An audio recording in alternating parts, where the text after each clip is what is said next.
Okay, so yeah, GMO greetings, and I say everyone for tuning in. We're gonna let people come in as they, as they come through. So first and foremost, before we get into the screening, I just wanted to touch on a little bit about what Ety Sign is. So this is our 9th annual Ety Sign Afashe or conference observance.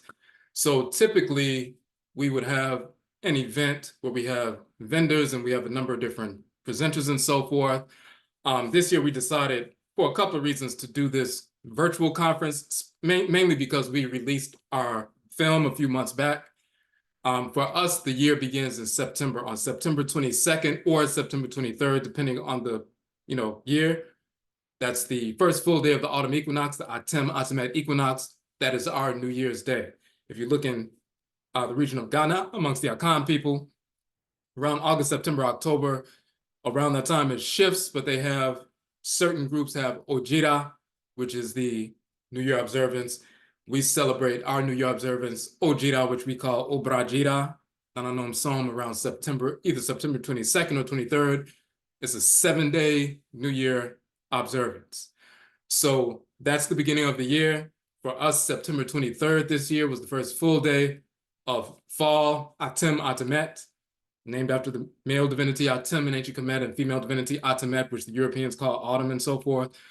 So that was the first day of our year of 13,024, which is 100 days before Europeans celebrate the new year on January 1st, and they say 2024. But of course, 2,000 years ago, there was no such characters, Jesus, black, white, or otherwise. So we don't, base our calendar based on a fictional cartoon character who never existed. So we're in the midst of a 26,000 year astronomical cycle, hence the years beginning with 13,000. So that's something that can be calculated and so forth. So 13,024 began on September 23rd. So when you get to March 19th or 20th, the first full day of spring this year was March 20th. The equinox was actually March 19th, like around 11:06 p.m., but the first full day of spring, which spring comes from Kepri and Keprit, but Keprit became Sheprit and Sepring and spring and so forth. The male and female divinity often shown as beetles and so forth in ancient Kemet, Kepri and Keprit. In fact, let me show you that real quick, just so you can get an idea of what we're talking about. In one of our online courses, we deal with the elemental cycles of the year.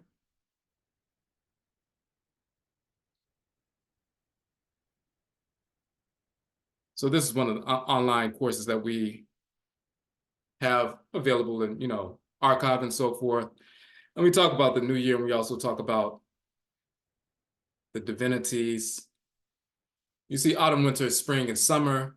Atem, the male divinity Atem, and the female divinity Atemet. And Akan, for example, Atem is Odumankuma.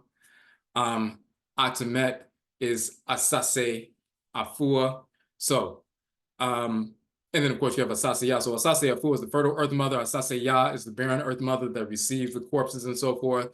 Odumankuma is Atem. Then you have Keprit, which is Asase Ya. Now, but you also have Kepri and Keprit. So I'm sorry, Atem and Atemet is Odumankuma and Asase Afua. Then you have Kepri and Keprit, which is Tridriampong and Akan is Kepri or Kepra. And then you have Keprit, which is Asase Ya. So, but you'll see Atem and Atemet is where they get the term autumn from. Spring comes from Kepri, which became Shepri. Shepri in the Coptic dialect, the late period of Kemet, Kepri became Shepri or Shepri. European says Shepri, which became Shepring or Sepring or spring and so forth. And then we go through all these different things. So we're talking about the sacred cycle in that course. When we get to the autumn equinox and then move 6 months later into the spring equinox, there are some Akan people, for example, in the Wenchi area, who celebrate the Apo observance. In the Techi Mine region in Ghana, they celebrate Apo. Po means to reject. It's dealing with purification and so forth. There's like Ojira is a form of purification. Apo is a form of purging, which you're in the middle of the cycle, the halfway point of the year. And there's a purging that takes place so you can go into the spring period, the upswing period, purified and clean and so forth. So we have a 13-day Apo Afashe observance. It's either March 12th through the 24th or March 13th through the 25th, depending on the year. This year, it was March 12th through the 24th. And of course, today is the final day of Apo. And we always have our Ety Sign conference in the midst of the Apo observance. And we have a page, Apo Afashe, that talks about that. And then the second part of the page, we talk about our Obrajira Nananom Som, our New Year observance in September. So,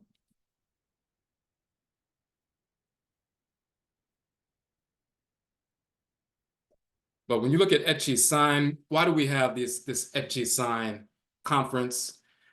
The term Ety means back in ancient Kemet, and sign means to return. So Ety Sign means to return back. So we're talking about reversion.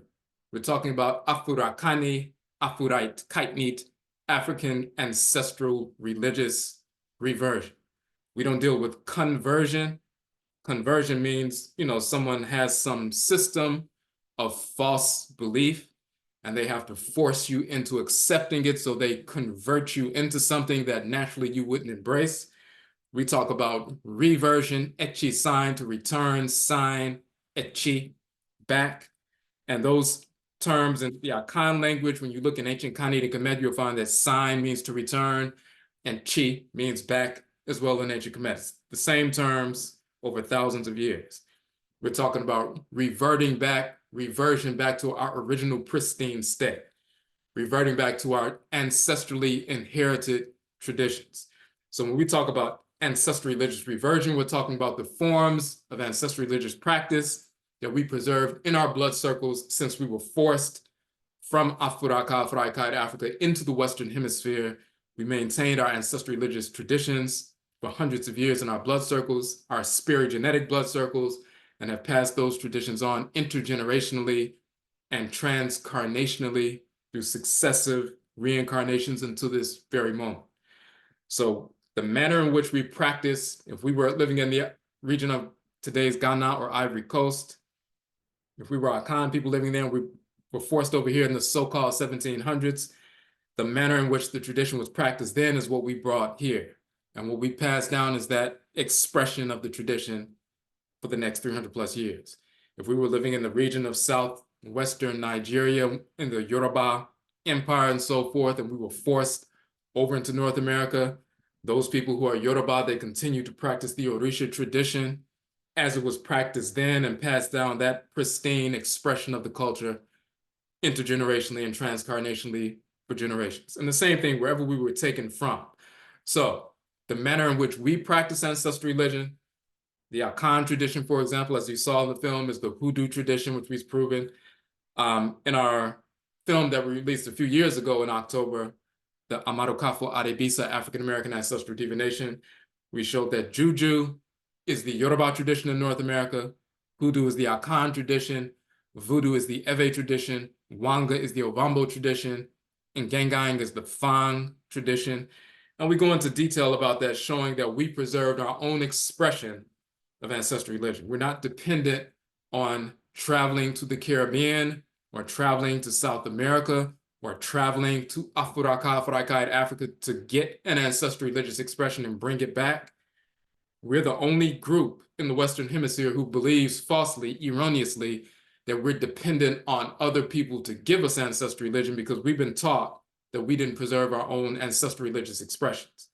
We've been taught that Voodoo was preserved in Haiti, the Orisha tradition was preserved in Brazil, various traditions preserved in different parts of the, continent. In Suriname, the different expressions of the Akan tradition, as Winti and so forth.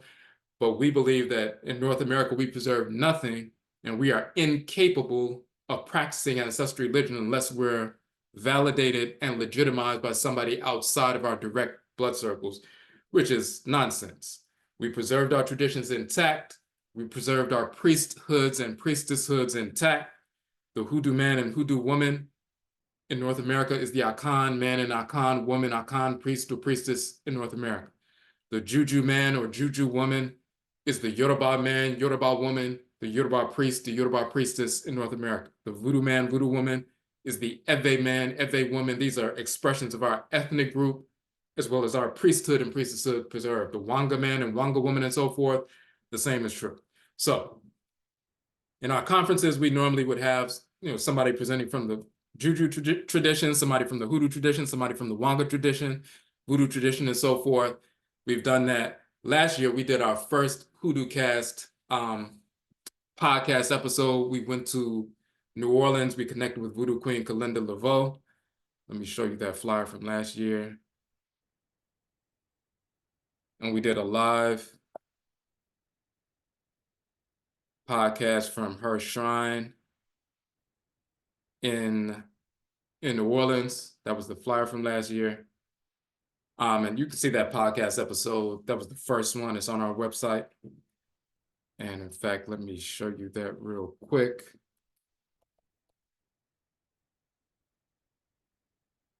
So we have a podcast, which we took some time off from the podcast, but we're going to get back into it. We took some time off when we were finishing up this film, but we're going to get back to it. But on our Hoodoo Cast, which is a podcast for authentic Hoodoo, Akan Ancestral Religion in North America, we have a number of episodes out, and you see the one here with me and Kalinda.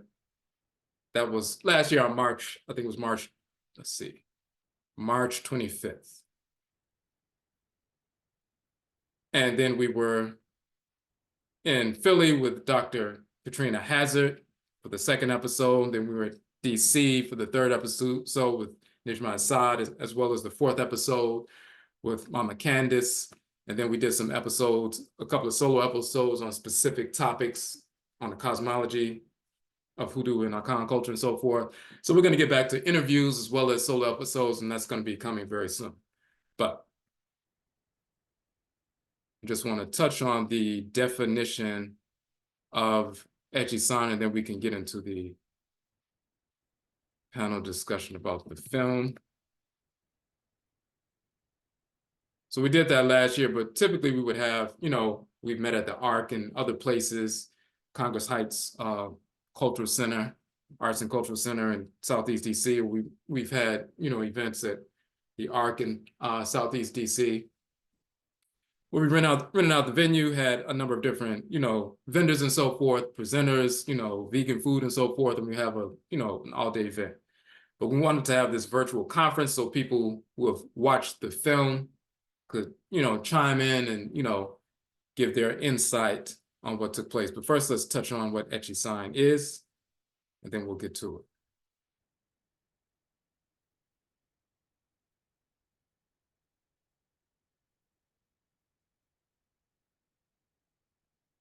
So here we're just talking about Afurakani. Afuraitkaitnit, meaning African Ancestral Religion, is the only religion that has ever existed and ever will exist.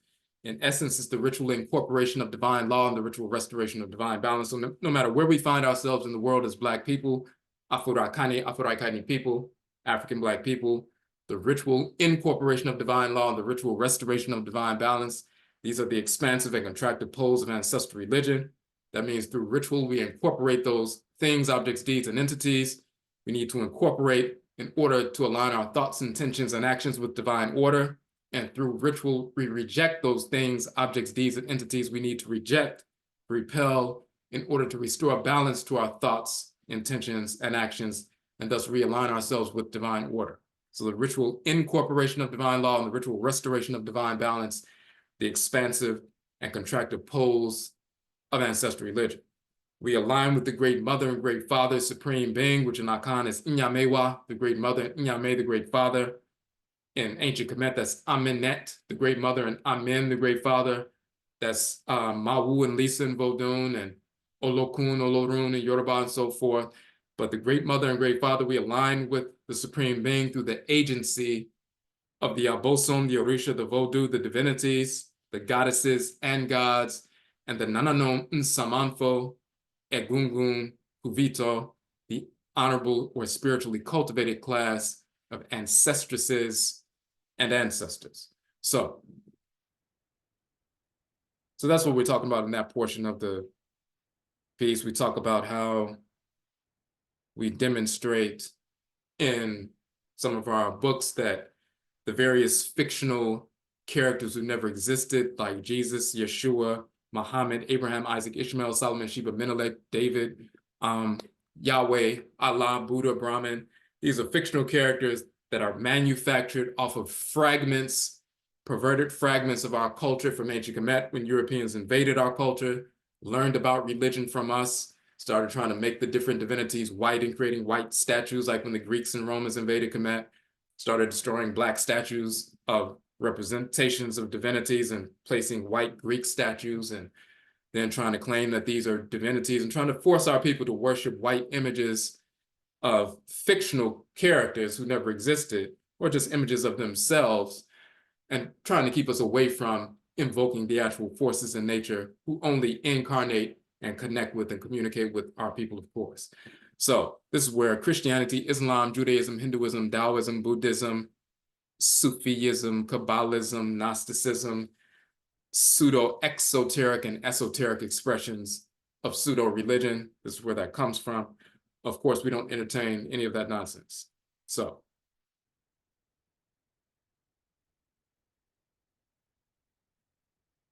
just like we showed in Akan, chi or Ety means back, or again, back, behind, and so forth. In ancient Kemet, this term chi, to be behind someone, something, to follow, march back, turn back, and so forth.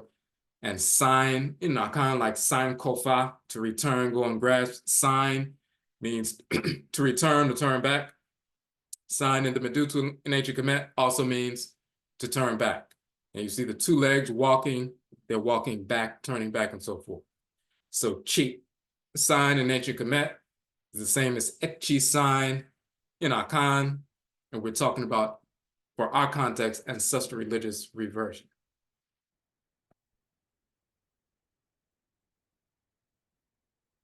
And then we talk a little bit more about the conference, but the key is when we realign ourselves with the ritual incorporation of divine law and the ritual restoration of divine balance, that means we realign ourselves with our divine function and creation individually and collectively. And once we're grounded in that reality, then we can contribute to Ama ancestral nation building restoration in a holistic fashion.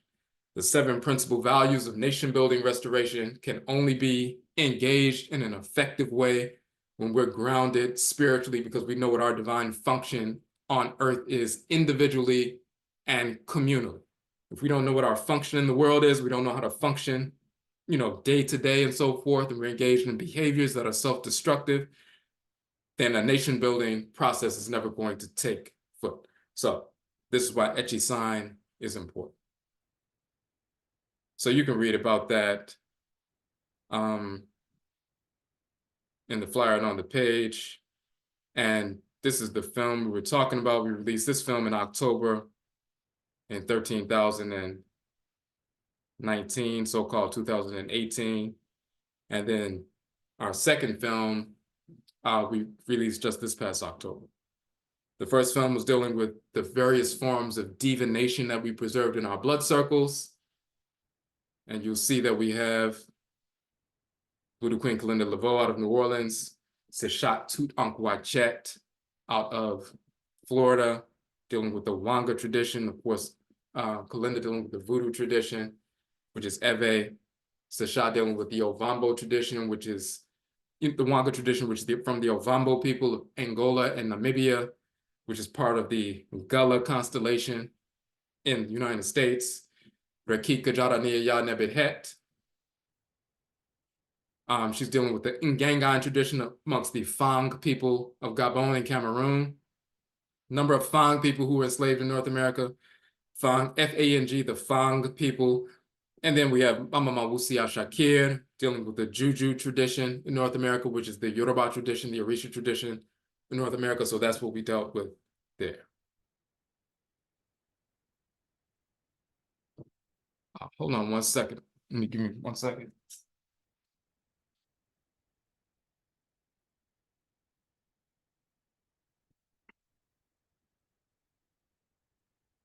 Okay.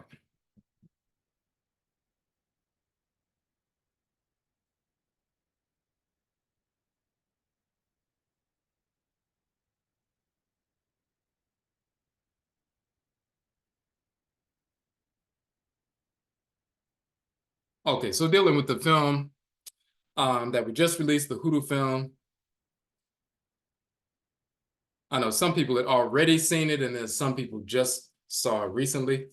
So we just want to open it up. If you want to post something in the chat room, whether it's a statement or comment, or if you have a question about anything you saw in the film, or you just, wanted to comment on that, you could post something in the chat room, or you can unmute yourself.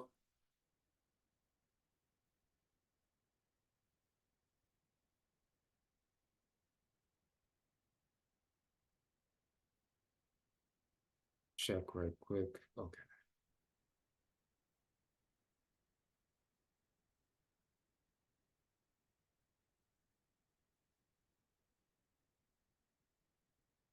Second.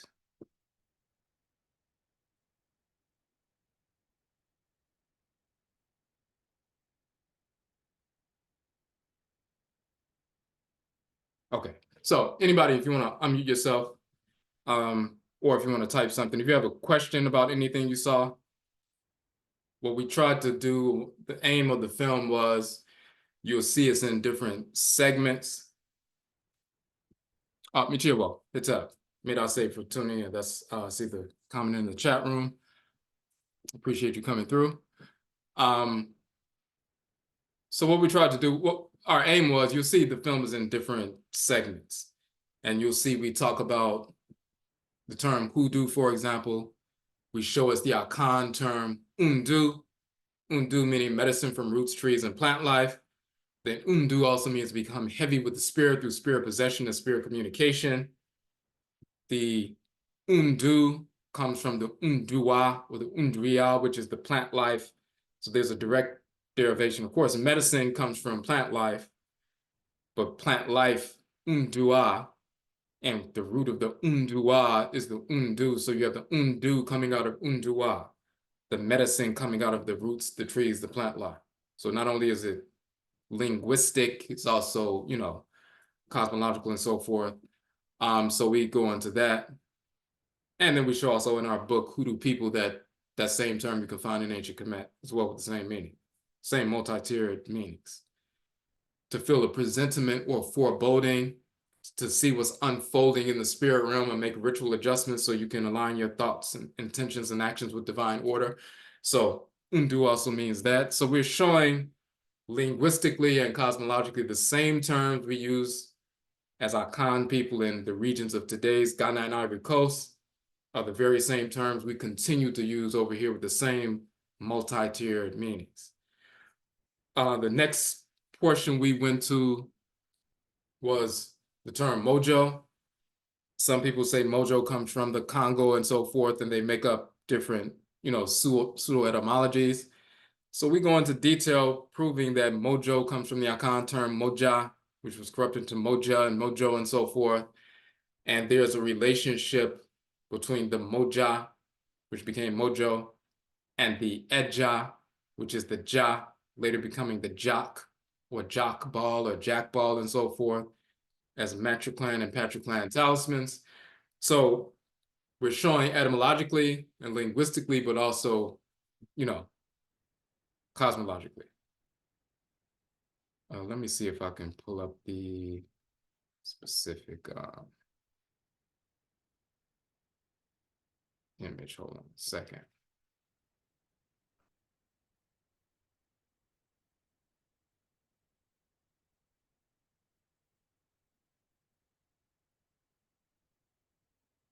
But so was there anything in the film that people you were surprised about, you were unaware of? I know we had certain comments of people were hold on, my screen keeps going out a little bit. Certain people were there were certain things that were unaware of, especially with regard to dealing with the in the beginning, when we talked about briefly showed the origin of the fictional characters in the Quran and Talmud and, the Bible and so forth. Some people were unaware of that, if they were unaware with the work that we've been doing. But then other people were unaware of the direct relationship between these various Akan terms.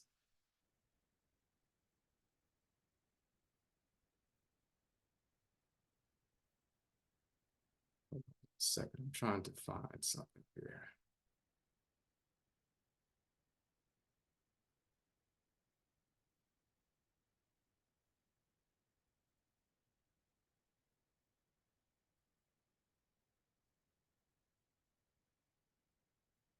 Hold on 1 second. I'm just trying to find this specific.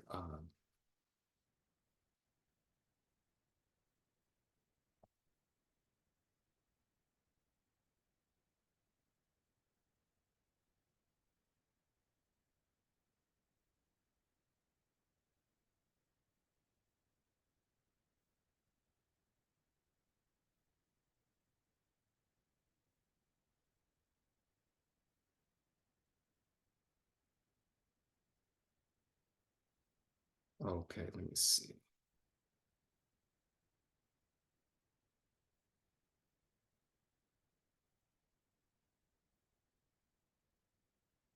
Okay, so you will recognize this right here.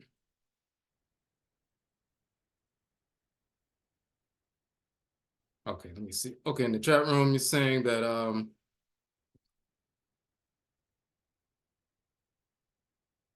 I really appreciate what you have shared in the documentary. It's really helped me have a full circle experience.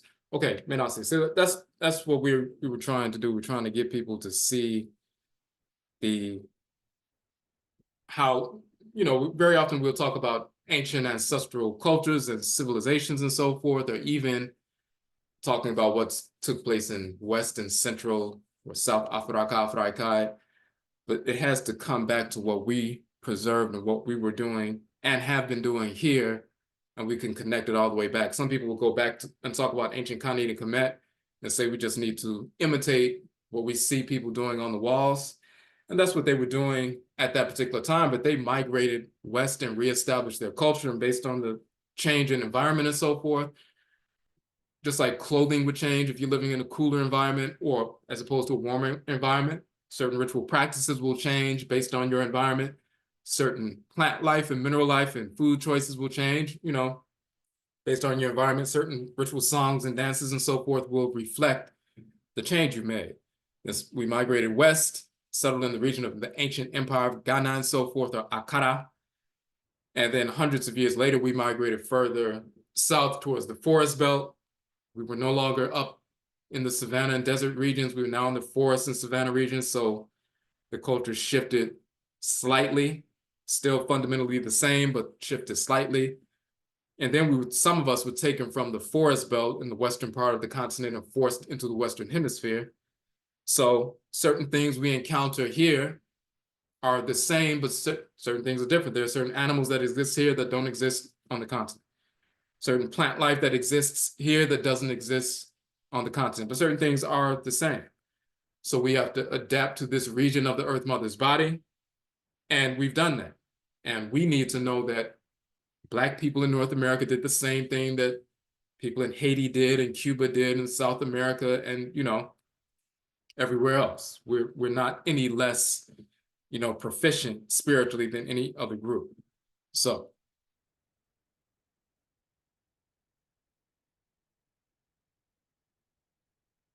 Okay.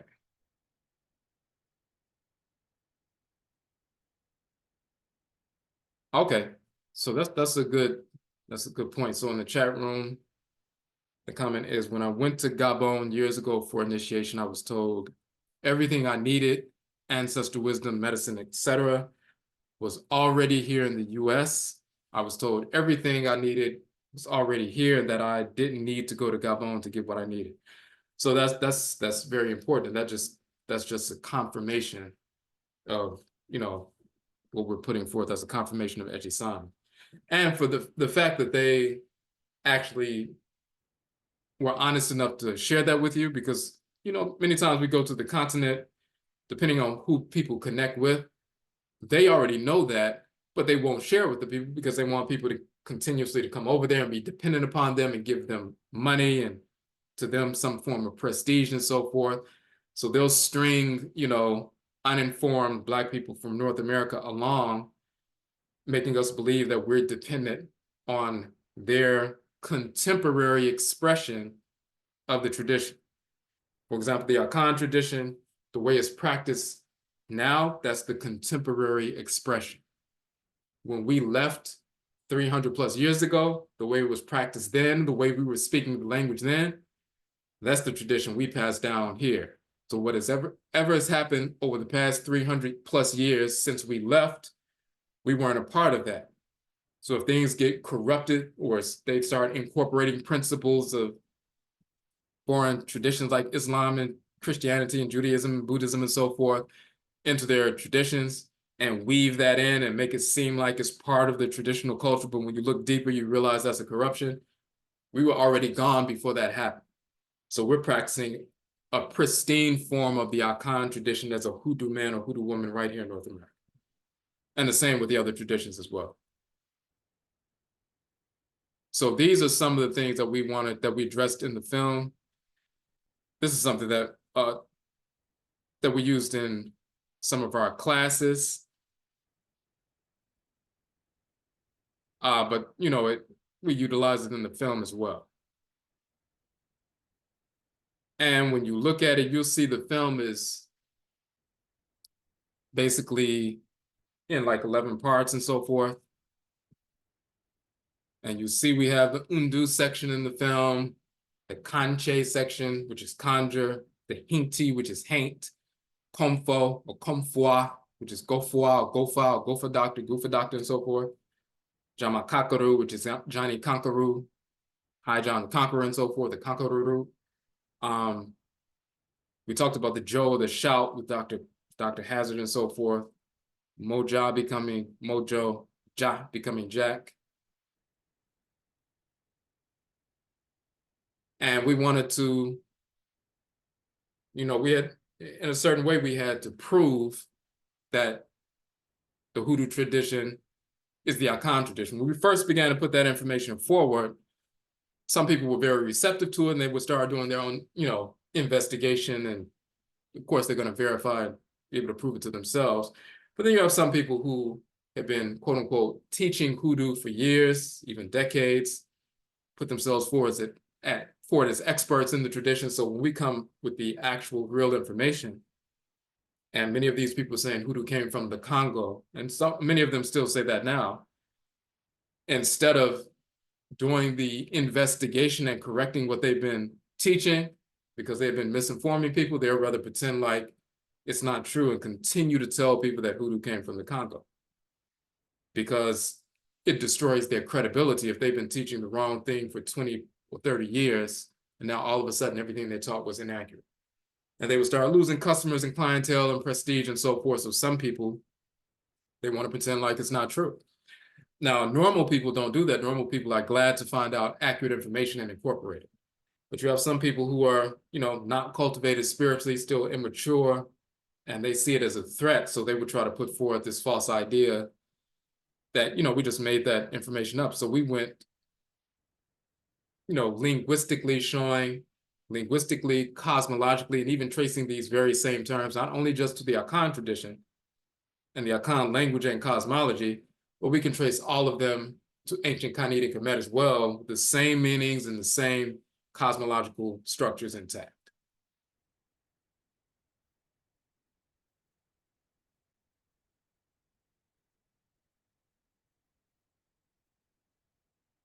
Okay. So you said you were surprised when you talked, you said, I was so surprised when you talked about High John the Conqueror history. My great grandma would say if somebody was acting oddly, she would say they were acting hinty or hinkty. It was great to hear the origins of that. Yeah, so there's certain things that, you know, assumptions were just made. So for example, there was an assumption that voodoo is just or hoodoo is just another mispronunciation of the word voodoo. Even the well-renowned jazz musician Jelly Roll Morton, one of the founders of jazz and so forth in the United States over 100 years ago, he has a quote saying, you know, in New Orleans, we call it voodoo and other people call it hoodoo. So, and some people would assume like, you know, hoodoo and voodoo are just mispronunciations of the same word or dialectical variant of the same term. Then you have a lot of people who, which, you know, is totally inaccurate. You have a lot of people saying that, you know, voodoo is a religion with the cosmology and deities and everything else. And hoodoo is not a religion. It's just, you know, dealing with magical botanical arts or just working with herbs and making things happen and so forth, because they didn't know that hoodoo is the Akan religion. They didn't know the ethnic group that was the foundation of the hoodoo tradition. Just like people know that Ety and Fang people are the foundation of the voodoo tradition, they didn't know that who the ethnic group was. They assumed that elements of it came from the Congo, so they just, you know, and they didn't do any further study. And when people said that, and mainly white writers who said that, like, you know, flash of the spirit and so forth, people would run with that and just continue along with it. But it's never been accurate. So somebody from the tradition would be the one to come forward and say, no, this is actually our tradition. Akan ancestresses and ancestors weren't going to allow people to continue to say that their tradition is not a real religion, number one, and number two, it's not even Akan, it comes from the Congo. So we had to prove that bit by bit.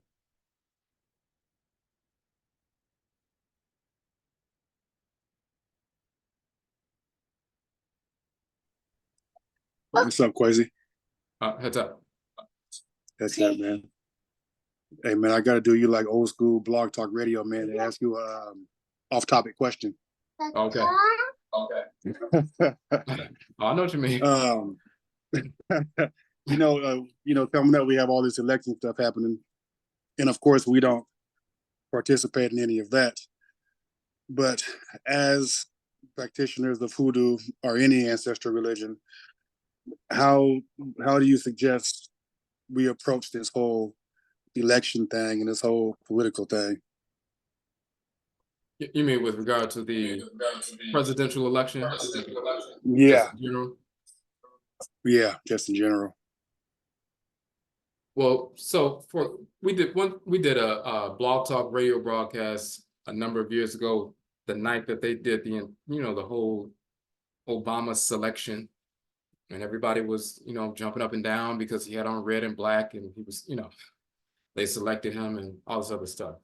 And we did a blog talk radio broadcast. And we prefigured, you know, what was going to happen in the next 8 years. And it took a few years for Black people to realize, oh, he wasn't going to do anything. And then they started having buyer's remorse. And then by the second term, some people were like, well, he couldn't do anything the first term because he would get, you know, voted out. But the second term, he's going to do it. Of course, he didn't do anything. All he did was promote homosexuality, and that was it. So anytime anything came up for us, he would say, well, I'm not the president of Black people. I'm the president for the whole country. I can't just do anything just for Black people. But he would set aside things specifically for dissexuals, homosexuals, and, you know, Hispanics and everything else. But when it came to us, it was always, you know, they never had any plans. So we did a blog talk radio broadcast and released the night of the election back in 2008, in November of 2008. And we gave the analogy, if people were on a plantation and the so-called master came out the house and came onto the field and said, hey, we know you all have been suffering and we have a solution for you. We're going to have an election. We're going to let you vote for who's going to be the next slave master. And that's going to solve your problems. And the ignorant people on the plantation would start picking who they're going to vote for. And of course, the only choices you have is the slave master's wife and the slave master's mulatto son. And they'll be picketing and, you know, having signs and for their candidate on the plantation, in between getting tortured and so forth, and standing in line voting for their candidate. The ignorant amongst us would assume that the so-called slave master will put in the hands of the slave the determination of who's going to head the plantation next. Of course, they're not going to allow the quote-unquote slave to determine that. Of course, they've already determined who's going to be in charge next. They would just let the slave believe that they had some influence over that to make them believe that they're making a change or making a difference. But they knew who the next slave master was going to be 10 years in advance before they even brought this up. The other foolish part of it is the ignorant amongst us would say, well, if we vote for one or the other, this is going to change our condition. The intelligent amongst us would say the only thing that's going to change our condition is to kill the slave master, kill his wife, kill his mulatto son, burn down the plantation, and free ourselves. They wouldn't be standing in line, making placards and saying, I'm voting for the slave master's wife, she's my candidate, I'm with her, or the mulatto son, which is, insane. So we're operating on the same fallacy. We're assuming that they haven't already determined who the next president is going to be. If they say that, Joe Biden won 73 million votes in the previous election, that's because 4 years prior to the previous election, they decided what the vote total for him to win was going to be 4 years later. And when the election happens in November, whatever vote total shows up is the prefigured vote total they had for years. So if it's 73,187 votes, that means they picked that number years ago. They make people believe that they're, making a difference and making a change and campaigning and everything else, but they already decided who's going to be there. They've already decided what the vote total is going to be and so forth. If we say, well, Massa would never do that. Massa never lied to us before in the past 300 plus years. He wouldn't start lying now. I mean, some of our people are just brainwashed. So we need to focus on what we already have. People always talk about the $1.5+ trillion that we spend every year. And we've talked about through our Akwamu economic development model, we take a percentage of that and redirect it to our own businesses. We have over 2 million Black businesses, but we can redirect, 100, 150, 200 billion of that 1.5 trillion into our businesses, taking away money from the things that we waste money on every week and redirect like 10% of that to Black businesses. We would infuse Black businesses with 150, 200 billion dollars that would transform what we're doing. So we need to be focused on our different aspects of nation building, methods of food production and preservation, methods of curing disease, establishing military structure, establishing institutions, educational training, religious and so forth, establishing sound systems of governance and jurisprudence, the building of homes on acquired land, manufacturing of clothing and so forth, those 7 principal values of nation building. Let me just pull that up for people who are unaware of that.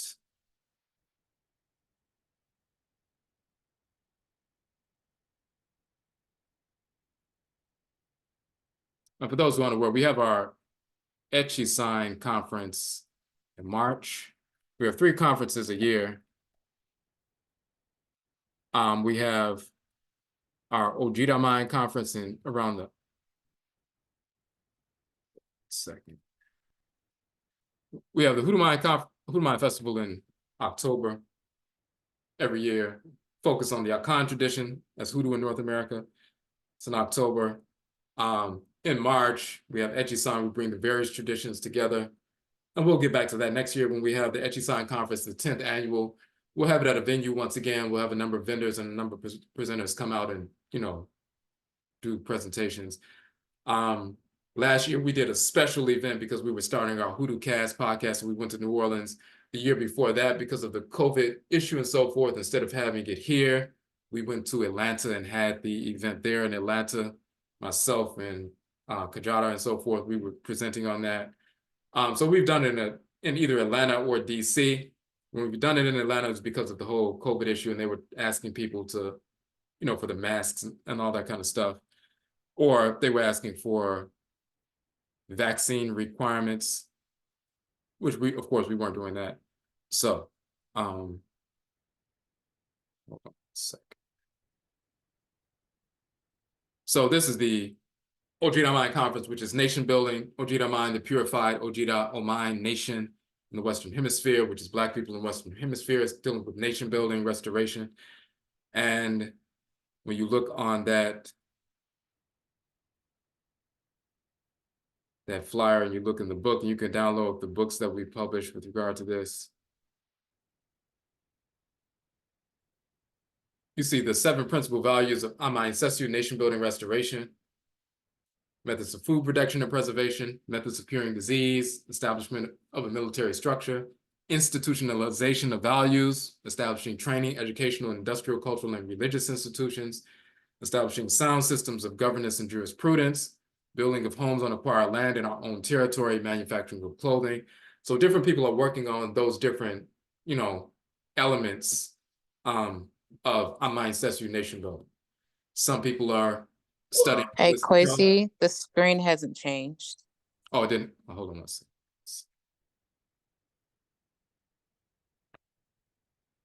Okay, can you see it now? Yes, thank you. Okay, may not see. Let me pull this back up.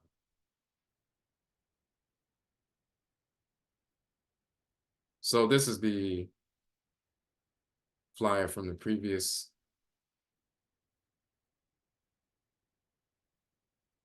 So these 7 principal values of Ama Ancestral, which is restoration, nation restoration, nation building restoration.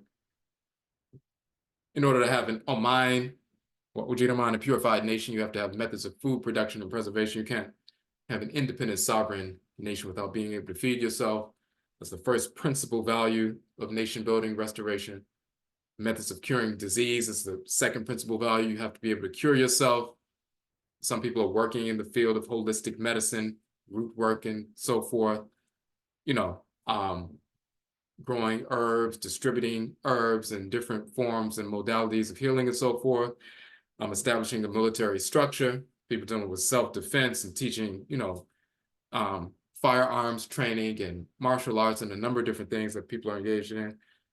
Institutionalization of values, establishing training, educational, industrial, cultural, and religious institutions. So some people are involved in that. They have independent Black schools and so forth. Some people are going into not only from pre-K through high school, but then some people bring these certain kinds of institutional structures into even existing institutions like HBCUs. They will go into HBCUs and have something institutional to help guide the students away from, because they still get brainwashed in HBCUs in general, even though there's certain things that are better, but, some of the people are still corrupted with white culture and they just put a Black face on it. So there are different ways to bring our institutional values into these settings.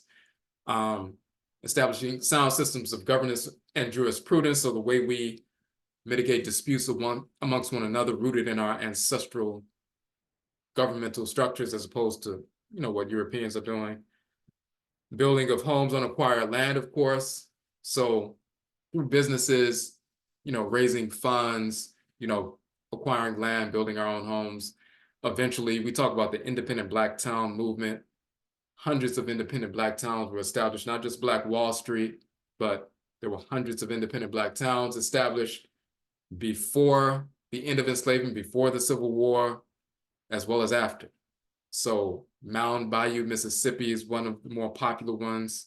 But then you also have, for example, we always talk about North Brentwood, Maryland. So as soon as you cross the border of Northeast DC and you're in Mount Rainier, Maryland, you keep driving a couple of minutes, you're in Brentwood, and you drive a couple of more minutes and it's walking distance, you're in the city of North Brentwood, which is a city that was established 100 years ago. It's about 600, 700 people population at this point. They have a mayor, they have a small city council. It's an independent Black town. That's expression of one of those independent Black towns that survived over the past 100 years. You have a town at Atlantic, it's like Atlantic City or something like that in South Carolina, not far from Edisto Beach and so forth. Independent Black town, we were just reading about that one recently.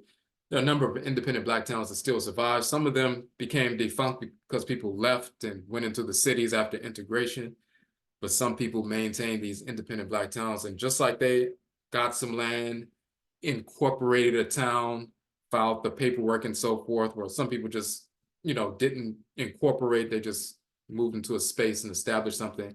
But some people incorporated a, independent town and named the town and so forth and have governmental structures, just like they did that 100 years ago. We can do the same thing today. And of course, manufacturing the clothing. So for us, we need to focus on those principles of nation building restoration.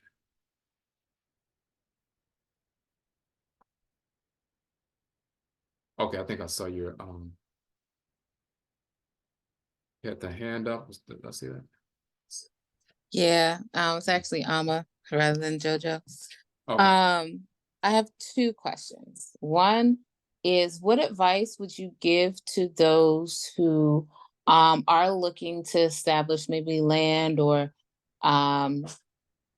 way to nation build with other people if they don't necessarily have, like, maybe they probably have not purchased land yet, or they're thinking about purchasing land? And would you advise that they go through the traditional methods that are within the society, or how would you think to go about that? Because, I only ask this because, when you see some people trying to cultivate and create Black towns now, they tend to publicize it and then they run into challenges. So I'm just wondering, like, what advice would you give if people were trying to do that now? That's my first question. Yes, and I've seen it as well. You'll see people they say, hey, we just got 90 acres of land in Georgia and we're doing this, and then something happens. First, we start off with, so for example, if you look at part 4, the institutionalization of values, establishing institutions, educational, training, industrial, cultural, religious, establishing a religious institution, like establishing our Hoodoo Jase Dine, or, shrine house of Hoodoo in North America, Akan Ancestral Religion in North America, or people establishing whatever their, religious practice is.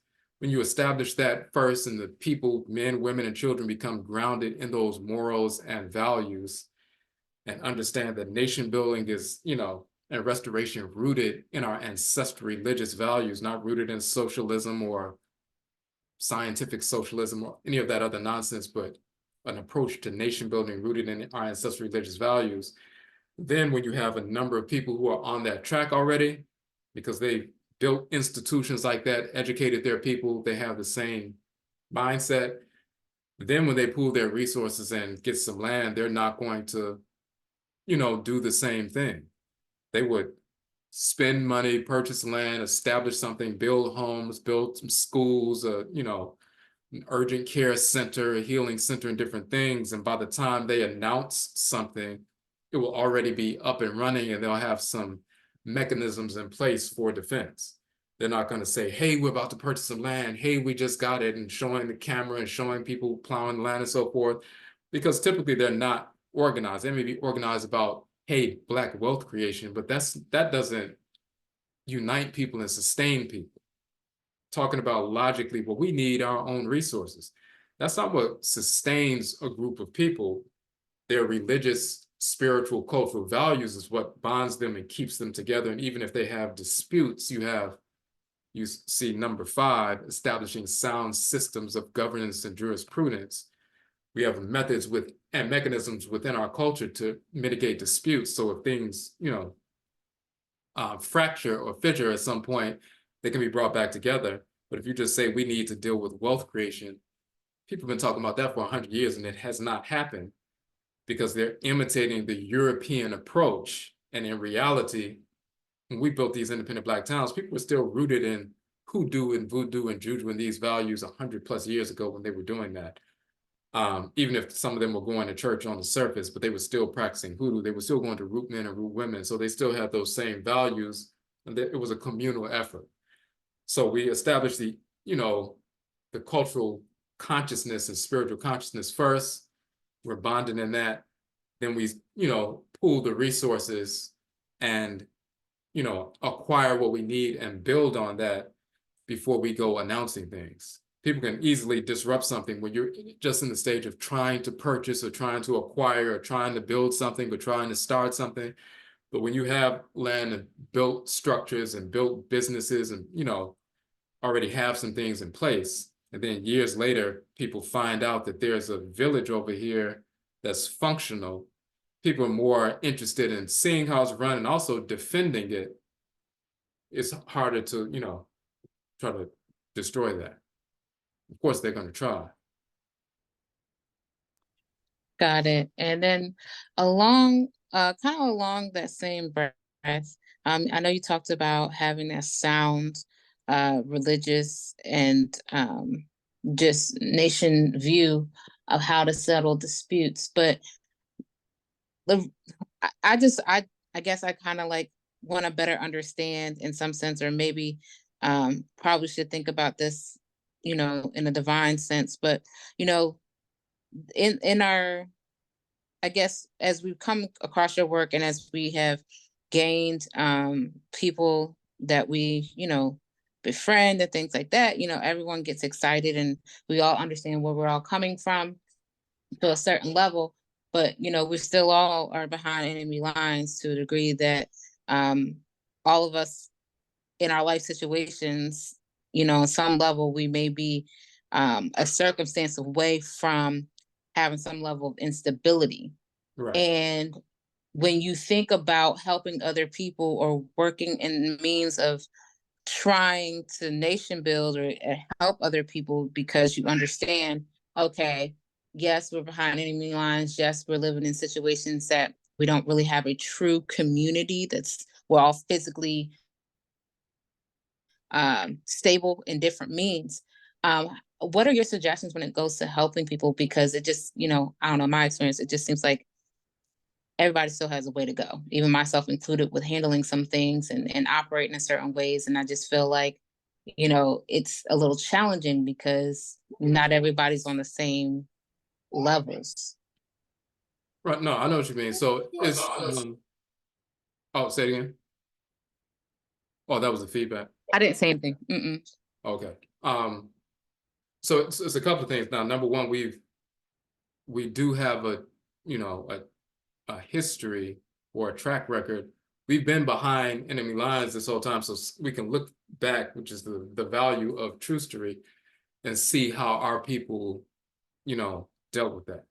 And one of those things, like when we look at the difference between when people talk about the nationalists and the integrationists, and Martin Delaney and the people who followed behind that track, and the integrationists who were following from Frederick Douglass all the way to Martin Luther King and others, and there are two different streams of thought, and they'll say those are the two different streams of thought in Black America. But then the third leg that people don't talk about is the people who practice ancestral religion, who actually freed themselves in their lifetime, established independent sovereign states, or later independent Black towns and so forth. We need to follow that model because they were behind enemy lines and they did that. And it does start with the culturally grounded and spiritually grounded institutions. That filters out certain things because people do get excited. They'll read books and they'll listen to videos and, lectures, or see things and feel like it's deep and so forth. But there are ways to measure and determine whether or not it's really serious or it's just something that's intriguing. And if it's, of course, people will be intrigued initially, but at some point, is it really serious? You can see whether or not somebody is really moving forward like that, or if it's just something intriguing. If it's just something intriguing or sensational to them on a certain level, but they're not applying it. And we're talking about people we're not talking about people who are 19, 20, 21, but people who are, adults. If they're not really applying these things, then yeah, they have to continue to develop what they need to do independently on their own until they can get to a certain point of maturity. But those who have, moved in a certain direction and they're serious about integrating these things into every aspect of life, then we connect with those individuals. And part of it is, certain things that we will work on, we don't share with the community until it's fully done. So we're working on things behind the scenes, just like the people that we've connected with in Philly, and they have the place in Ghana, and they announced publicly that they're working on the museum in that region of Ghana, and they're going to utilize our per Nut as a foundation for the structure of the museum, the way it's, you know, people come into the museum and different things they learn. And it's already in the phase of being built. But, you know, that was a process for a number of years before they announced that, because they didn't need to introduce that when, you know, to people, and people would try to eventually try to get their hands in it and create some disorder. So they had to have certain things established before they could even announce how far along they actually are. There are certain things we have going on behind the scenes that we wouldn't talk about until it's fully complete, including some economic things we wouldn't talk about until it's fully complete and something that we could show people, as opposed to talking about what's possible in potential. So certain things people won't see at the moment, and they see certain things being built, and they see institutions, you know, crop up. Like if somebody was talking about, hey, we need schools, we need independent Black schools, then somebody else establishes something in their home or online, or, you know, an actual building and so forth, and they have a school and children are going, and it's been a couple of years, and then they announce, oh, we already have one. Now you have something that's actually being done, as opposed to people talking about it. We have to make a distinction between people who are intrigued, or it's interesting, or they, you know, it's kind of sensational to a certain extent, and the people who are actually every single day putting in the actual work to, you know, make these things reality. And we have to work amongst the people who are actually doing that. And then other people, if they're serious, they'll get over what they need to get over emotionally, so it's no longer something intriguing or entertaining or sensational, and they will get serious. And sometimes it takes people longer than others. Some people get serious immediately. Some people, it takes them a few years before they really get serious, because they have to work through some emotional issues that go back to childhood or early adulthood. But we don't have time for to wait for that to happen before we move forward. We connect with the people who are already, you know, moving in that direction.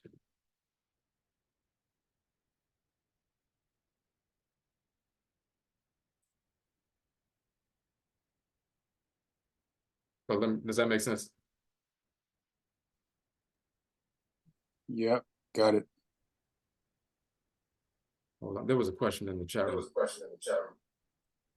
Oh yes, you said you wanted to, if you wanted to speak on the mic, just click on the mic icon.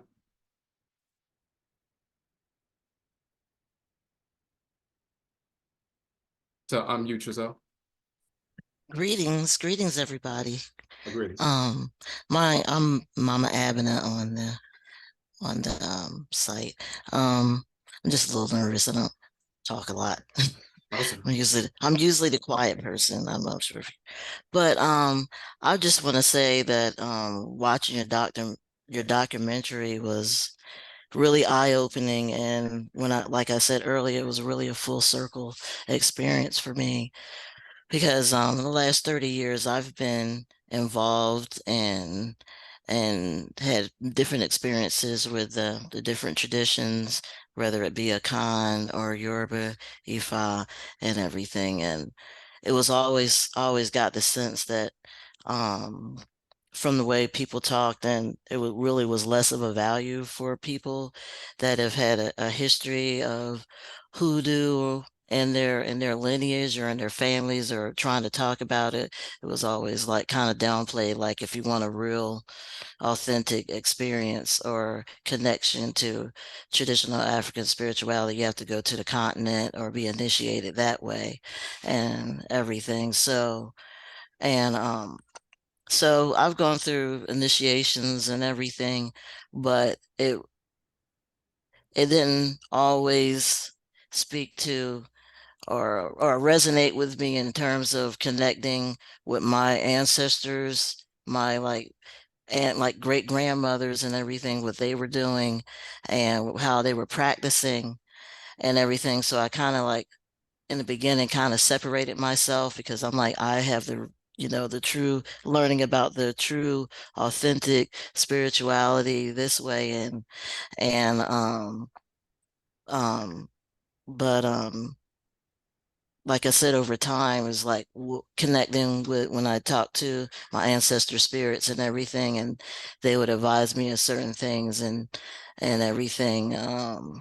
Some things didn't seem like they would fit with what my ideas or what my new learning was and everything. But like I said, the documentary kind of brought it full circle because it really is, you know, when you were talking about the names and where it came from and talking about the cosmology and everything and how it does fit with hoodoo and our history here and how we approach spirituality and everything. That was the like a key kind of missing point with me, with understanding the cosmology, how cosmology would fit being here from in the States and everything, and practicing my ancestors' spirituality.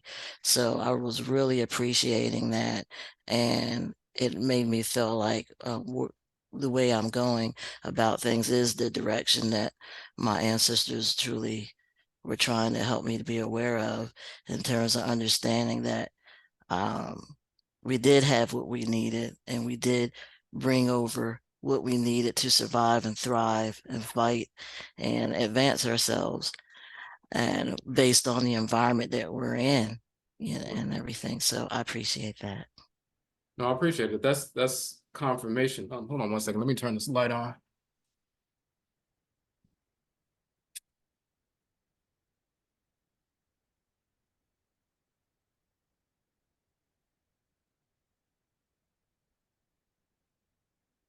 But yeah, that's confirmation. It's key because even for example, when we ask our Insamafo, they'll show us.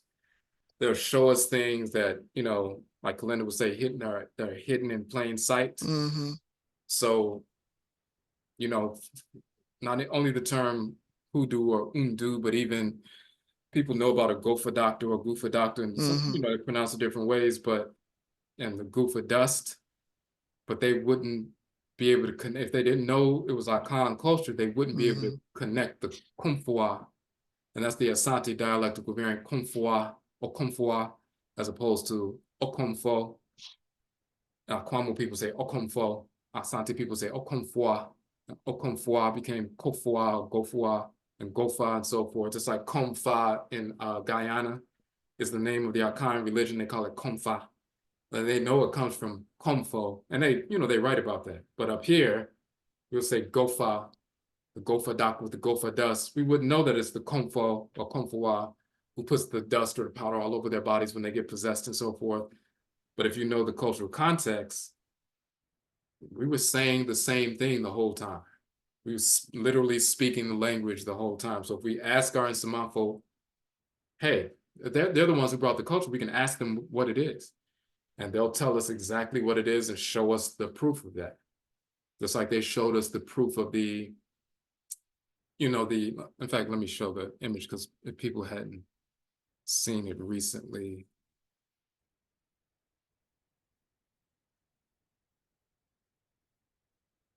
The Aakhuamuman. So let me go back out.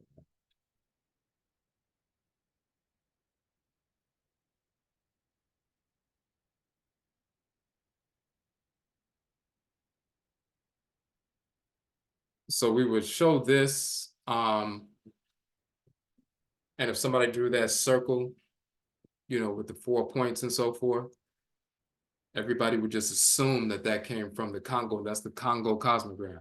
And since books have been written about the Congo cosmogram, anytime they see one of these, if it's drawn in the sand or drawn in the dirt and so forth in North America, they'll say, oh, well, that's the Congo people and they have the Dikinga and so forth, which they do. They would see this, you know, a variation of that. And they would assume that, you know, that slave, quote unquote, artifact is from the Congo. And we're showing that, well, Akan people have been using this symbol, and not only do they, you know, just draw the symbol, it's worn around the neck of the soul washer and so forth. But it's a symbol representative of the crowd, the soul. So we've always had it, and we have these Adinkwa symbols, you know, in windows and doors and gates and everything that represent actual Abosom deities. People just pass by and say, oh, that's Akan artwork. They just left their symbols. But these are, you know, sigils. They're matrices of energy that we use to bring the abosom forward and the Nsamafo forward. And they left it right there in front of our faces. But if we didn't ask, you know, we wouldn't know. But they're right here to tell us.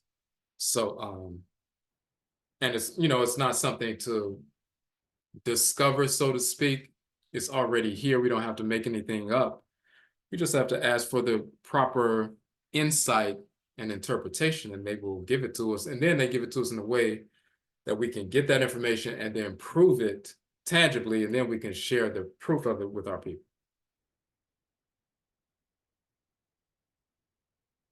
So this is one of the things that we had in our Akan Cosmogram class that is still up online. Anybody want to access that? But the different versions of the symbols, and even the relationship between the, you know, different colors of our people: dark brown with black undertones, dark brown with red undertones, dark brown with yellow undertones, even the albino, and so forth. And these sacred colors, not just in the Congo tradition, but they exist in the Akan tradition as well. And then we were showing the, you know, the gopher dust. We're using the same sacred colors that are connected to the, you know, the white lymph and the red blood and the plasma and the melanin and your charcoal and yellow ochre, red ochre, kaolin, and so forth. Everything is, you know, part of a cosmological structure, if we ask them what it is. But if not, people just say, oh, well, they use some dust and they use some red brick dust to do this, to make somebody fall in love with them or ward somebody off. And they don't know it's part of an entire structure.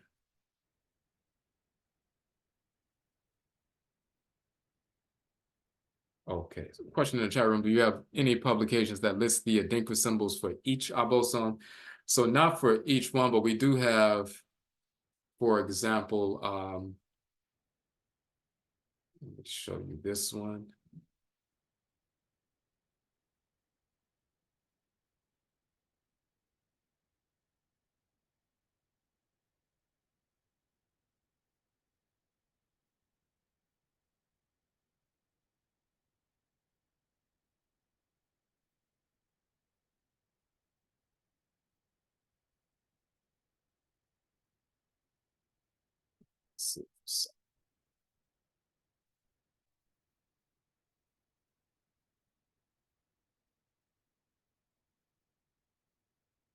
Okay, this is one of the books that we published, Mate Massier. And when you look through it, you'll see that we have 7 Adinkra symbols dealing with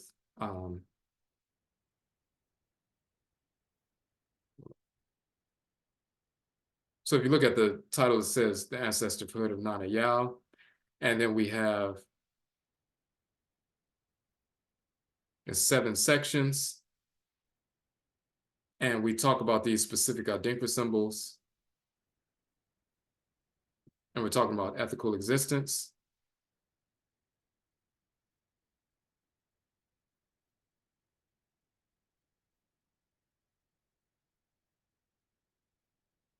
And so in each one of the 7 chapters, we're talking about an Adinkra symbol, is, you know, the proverb associated with it, the energy behind it, and so forth. But when you look at the abosom of the 7 days of the week, you'll see that each one of these Adinkra symbols are associated with the divinity of the day of the week. So Shewo and She, they try to burn you, but you do not burn, like indestructible and so forth. That's the first day of the week. And then when we look at when you line them up with the Akradin bosom,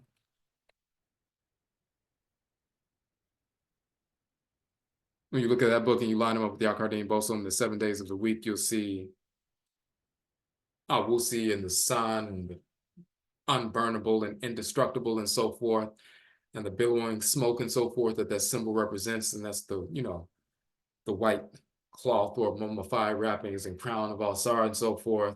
The one that was indestructible, you know, they tried to rip him apart and he brought back together, and the mummy and so forth. And the one who was resilient and became the first honored ancestor and so forth.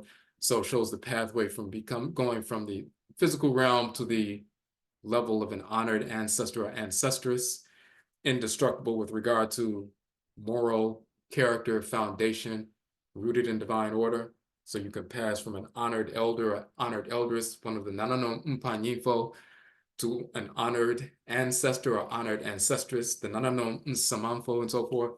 So when you look at each one of the symbols in the book, The 7 Days, so that's Sunday, for example. The second chapter is also connected to the second day of the week. And this Adinkra symbol is Ajo, and Ajo means cool. When the king has good counselors, the reign will be peaceful. So we talk about the queen mother, and Ajo means to cool, but also spiritual coolness. When you look at the Akardin bosom, Ajwa, the root, of course, is Ajo. That's the title of the moon as the cool one and so forth. So each one of those Adinkra symbols are associated with the abosom that govern the 7 days of the week. Eventually, we will have, a more extensive publication associating and showing these different Adinkra symbols connected to different abosom.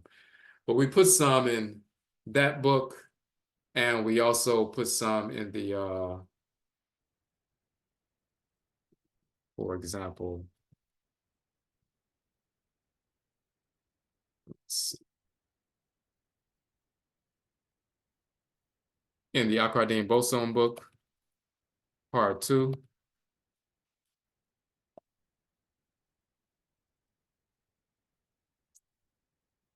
So let me check this one. Okay, so part 2, when we're talking about Awusi and Ajwa, and in the articles dealing with them, we have, I think, symbols associated with them. So for example, when you go through the first one there, you'll see that Abodie Santen, which is the Gua, the throne with the eye on it and so forth, connected to the pituitary gland. So that's the symbol with the eye on the throne. And that's Awusi, which is Alsar. But then when you go down to the spelling of the name of Alsar in ancient Kemet, his name is spelled with the throne and the eye. So that's As, or Asi, and Adi, Asadi, and so forth.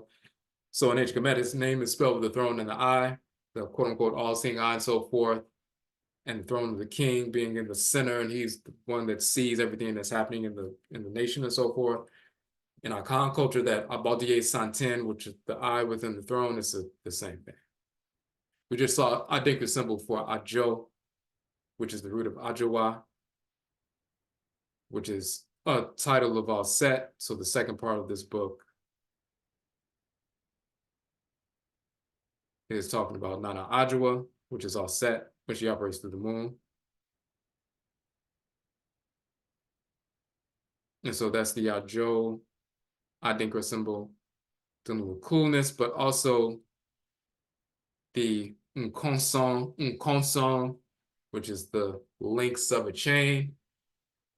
But it also has to do with links with regard to reincarnation and returning through specific ancestral blood circles, and we're part of that link. It's not just a physical link like your descendant and your next descendant, your next descendant. It's a link in a chain going back millions of years, but also reincarnation through that same blood circle. And that's why we show the Adinkra symbol, links of a chain, but then, the 2 babies in the womb that represents that returning of an ancestor and ancestress and so forth.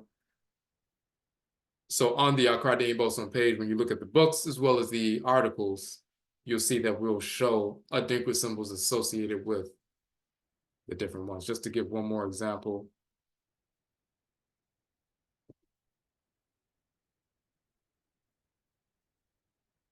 In our article on Awuku, the abosom of Awukuda Wednesday, and the deity is Set.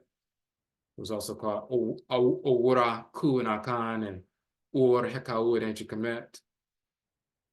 He's Anansi, Kwaku Anansi, the spider, and so forth. And the Adinkra symbol, Anansi Ntontain, is, his sacred symbol. So in each one of those articles, we'll have an Adinkra symbol associated with it.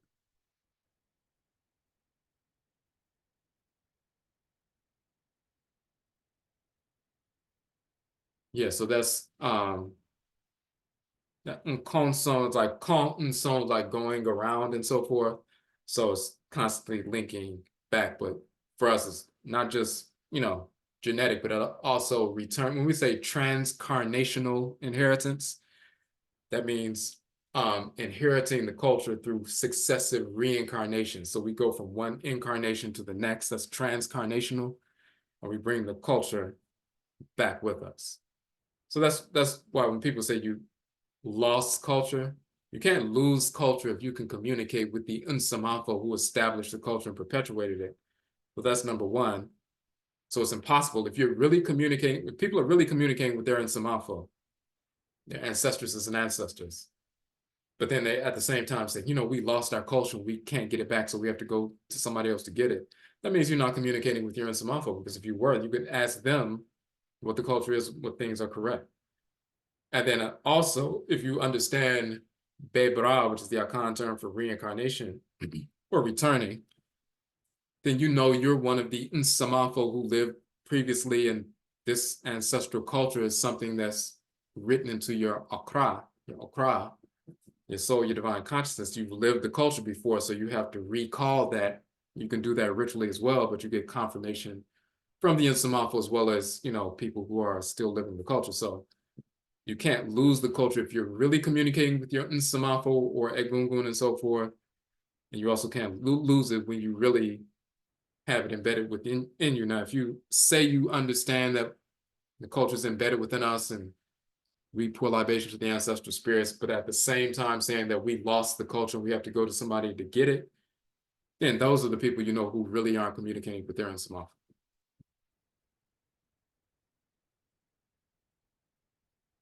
Okay.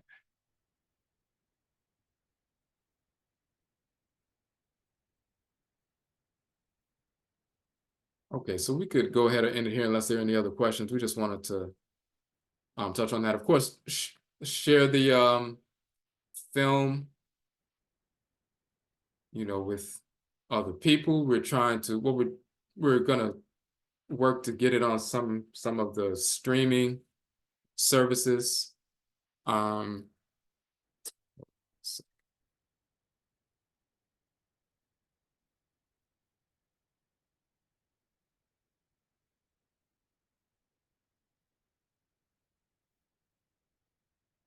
And that's just, the streaming services are just a way to get it out there. But then also, there are some Black film festivals coming up, so we're gonna submit it to get accepted at some of these film festivals so it can be seen in different cities on the big screen. And for those who know, we had the first film you see right here. We were accepted at the Kwanzaa Film Festival in New York and the Pembroke Taparelli Arts Film Festival in Los Angeles. And we won an award for Best Original Documentary at the Kwanzaa Film Festival in New York. So we plan to, get accepted to at least a number of Black film festivals in different cities around the country. And that way people can go out to a, theater, see the Hoodoo film on the big screen, but also, they have access to purchase it and share it. And, this is a way to not only be, entertained, but informed and, stimulate this movement, this ancestral religious reversion movement amongst our people all across the country.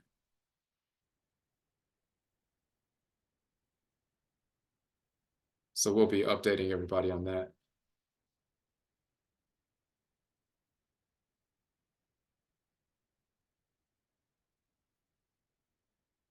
Okay, and for those who are unaware, of course, you can, the first 3 years that we did Ety Sign, we had to publish a journal, for the conference, and it's free on our home page, the publications page, so you can download the first 3 journals for the first 3 years and learn more about that whole concept of ancestral religious reversion, returning or reverting back to our original spiritually inherited, ancestrally inherited culture and religious practice expression.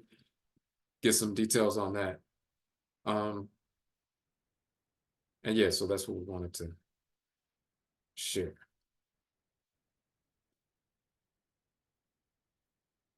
All right, so I'm just going to check the chat room before we break out.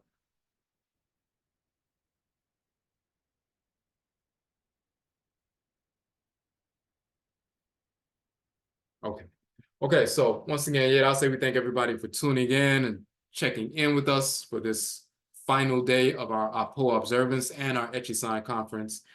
We'll update you. The next conference we have is Odwirafo. It's in June around the summer solstice. That deals with nation building and restoration and so forth. We'll let you know where we're going to have it. Either we'll have it in DC. Most likely it will be in DC. We may have it in Atlanta. It'll be one of the two, most likely. But we'll let you know about that. That's coming up around, in fact, let me check the calendar real quick. We always have it around the summer solstice.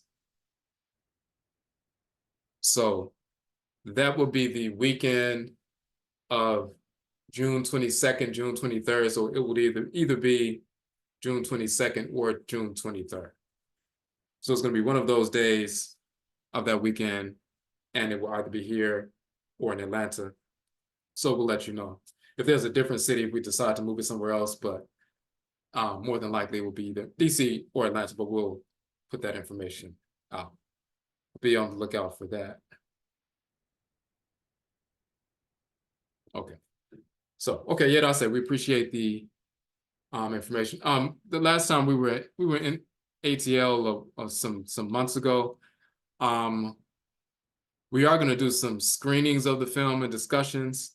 But first we want to see how quickly if we can get it accepted on certain streaming services like Amazon, Tubi, possibly Hulu and Netflix. It just depends. You put it out there on a distribution site. They try to see, who will accept it and so forth. Definitely it could get on Tubi, I'm sure, and certain aspect of Amazon. It may not be on the Amazon Prime, but it'll be on the Amazon website. And like Hulu and Netflix, that would be determined by whether or not they accept something like our film. But either way, it's going to be on a streaming service, and then we're going to have it on. We'll be able to announce once we get accepted to certain film festivals, and then we'll make those announcements once that happens, and that can happen within a few weeks. Then we'll, let people know about coming to different cities, because depending on what city it gets accepted in, we can let people know, oh, it's going to be at this Black Film Festival in this particular city in this particular weekend. But we are going to do some, for example, before when we had the first film, we went from city to city and we did a number of different screenings, like in 16 different cities. Like once a week, we were going to different cities and we would have a screening and have people come out and so forth. This time, we want to put it out on the streaming services first so people can see what's going on. Then we can come and have a special screening, have some vegan food and so forth, and have a discussion about the information that's, a detailed discussion on how to implement these things. So we'll let people know about that schedule, but we want to get it out, out there first. But we'll, of course, that'll be on all social media. We'll let people know what's coming. Okay, so once again, I'll say we thank everybody for tuning in, and we will meet again. That's it.